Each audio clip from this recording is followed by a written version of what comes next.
So பொதுவா order பண்ணா 1 month அதாவது 30, 25, 31, 35 இந்த ரேஞ்ச் ஆஃப் டேட்ஸ்க்குள்ள நீங்க குடுக்குற ரெக்வயர்மென்ட்க்கு தேவையான அந்த வேகத்துல வந்து பண்ணி குடுத்துருவேன் அப்படின்னு சொல்றாங்க.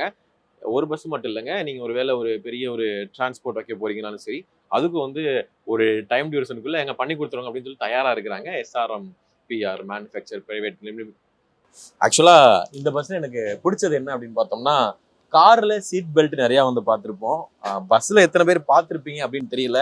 ஆக்சுவலா இந்த பஸ்ல அப்படி எடுத்துட்டு நம்ம வந்து அழகா சீட் பெல்ட் வந்து இப்படி போட்டுக்கலாம். பார்க்கும்போது எனக்கு ரொம்ப டிஃபரெண்டா இருக்கு. ஸோ பஸ்ல ஃபர்ஸ்ட் டைம் எனக்கு தெரிஞ்சு சீட் பெல்ட்டோட இருக்கு. ஸோ அத நம்ம கேட்கிறத பொறுத்து தருவாங்க அப்படின்னு நினைக்கிறேன். தேங்க் ஸோ வழக்கம் போல இந்த பஸ்ல இருந்து அந்த குஷனு அப்புறம் இந்த அப்படியே ஓகே. இவ்வளோ டிஸ்டன்ஸுக்கு வந்து நம்மளால சாஞ்சுக்க முடியுது. ஒரு குட்டி தூக்கத்த வந்து போட்டோம் அப்படின்னா, நம்ம பாட்டுக்கு ஒண்ணும் தெரியாம இருக்கு.